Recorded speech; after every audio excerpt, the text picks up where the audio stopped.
So, and that actually leads me to my next question, because you mentioned, if you didn't have the right ERP in place when stuff like that happens. So when it comes to cost of delaying or to change your ERP, what do you think the biggest risks are for companies who delay their ERP transformation?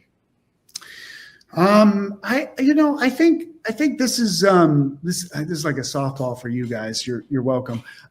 You should look at the how long your implementation people have been with your implementation partner, because your biggest risk, it's something you've never thought about before, is the implementation partner loses the people.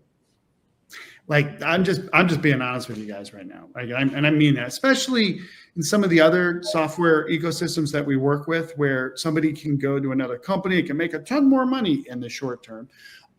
There's a lot of just changes that happen. And so you get this great architect that helps to sort of define the system and get all these requirements set.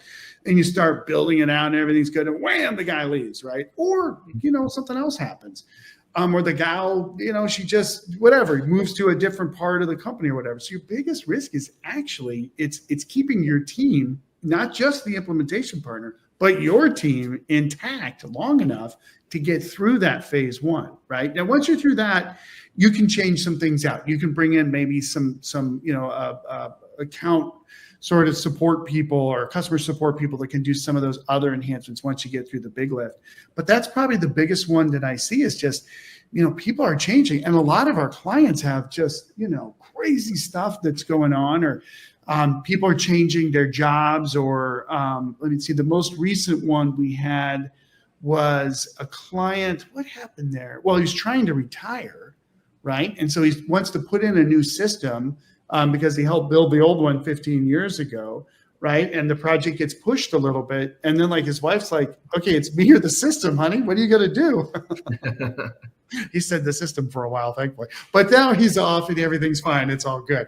But, you have people, even though it's technology and it's software and it's process and documents and all this stuff, it really is about the people. So you have those typical people challenges that everybody has. Sure. Yep. Makes perfect sense. So I have to hit the softball. I have to hit the softball since I tossed it up there. So our turnover is phenomenally low.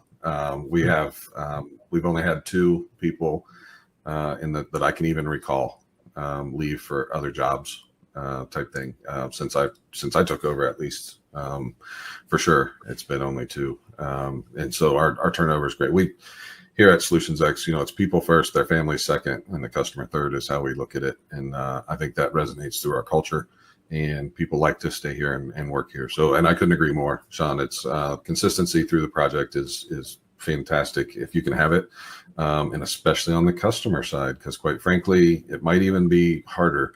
We have people that can step right in. If I have a Bill and a Fred, because they are both very much, I picked those names because I don't think we have a Bill or a Fred. I didn't want to get anybody, but we have a Bill and a Fred. They're both manufacturing experts, with decades of manufacturing and ERP experience. I can pretty much unplug Bill and plug Fred with a little bit of disruption, but not a ton. It's really hard though if somebody has Sally and Brittany, and Sally's been in the job for 40 years and she decides to leave, and they could replace her on the team with Brittany, who was working under Sally, and trying to learn what was going on, but Brittany's not quite ready yet. Oh, we're in a lot of trouble. Right. And so we see that on the customer side a lot worse. And I'm sure that across the ecosystem that while we're not alone in having low, there are some out there, as you indicate, Shawn, where they run through them, and a lot of times it's the bigger firms. So another reason that we like to be as boutique as we are. Thank you for tuning in. If you've got questions or want to set up a free 30-minute consultation, visit our website or send us an email. And don't forget to like and subscribe so you never miss the latest ERP insights.